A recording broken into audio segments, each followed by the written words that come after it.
So it's always going to be hard to top 2018 because that was, I think, one of the biggest London events, but it was also, you took it on the road for the first time, and we came with you for the first Asian Global Innovation Forum in Singapore, where I'd never been before. I mean, to this day, it's my time out there. It was an amazing experience. What a city. What a kind of innovative way of creating an environment there, and you helped us really see into a new culture. So that was fantastic. But you set yourself a high bar, right, for 2019. However, and you know, as a historian, I would say the sort of storm clouds of COVID were starting to loom, but we didn't know that. But 2019 was brilliant, and it was a real highlight for me. And what I wanted to take out of it was how actually making collaboration a real skill set, a real strength of innovation, was something that became really important. And we heard from, I think, Barcelona Football Club, we heard from the guys at the Drone Racing League and plenty of others, how actually they were really tapping into collaborations, partnerships, even, and I'm never quite like this phrase, but co-opetition, where you're working with these guys who, you know, maybe your competitors in many walks of life, but you've teamed up with them to do amazing things. And actually, it's a great foreshadowing because COVID unleashed a lot of that. People realised, and it's Joy's law, right? Most of the smartest people work for someone else, no matter who you are. So during COVID, we all had to figure that out. We all had to sort of find ways to network. But this was really, at that conference, I think, a really important sort of stake in the ground.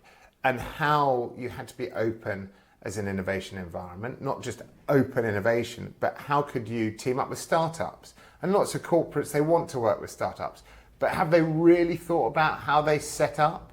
You know, have they really thought about how their payment terms or how their models, their legal models sort of set them up for success?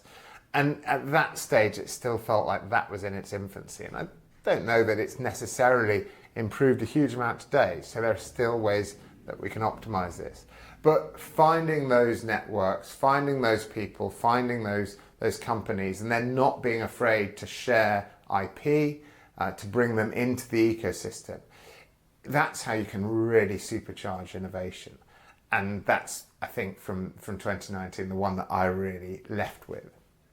It's been a key theme, yeah. In 2019, first of all, it's probably one of our strongest agendas and one of our strongest years. We often get the question of, you have such a good agenda, how do you manage to do that? And I dare to say there is a formula to this whole thing, and 2019 is probably like foundational for this way of who do we get, how do we balance these things out so that it's really relevant but also super fun and engaging and interesting. So 2019 has set this kind of model of how we do events for the last, except for COVID, obviously. For obvious reasons. You have to pivot, we'll talk about that. Slightly, but then you had this very nice formula of doing stuff.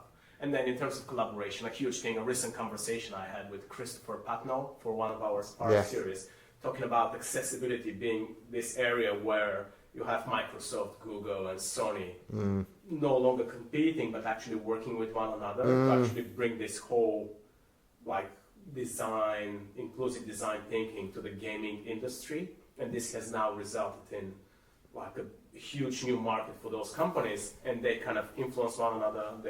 They share as much as they can, of course, but innovation is one of those areas where partnering rather than competing is making so much sense, and that's what we see with the Global Innovation Forum. It's not that competitive. People are really lowering their guards, and they are just enjoying the moment of meeting those like-minded people and just having those interesting chats with one another, rather than keeping secrets for themselves. Well, I've always said to people when I'm encouraging them to come along, that the beauty of it is, it isn't an industry forum. It isn't sort of all the drinks people talking to all the drinks people, or all the chocolate people talking to all the chocolate people, where I think there's naturally a sort of keep your cards close. But the openness, the diversity, I think everyone just lets their guard down. And I think that is reciprocated.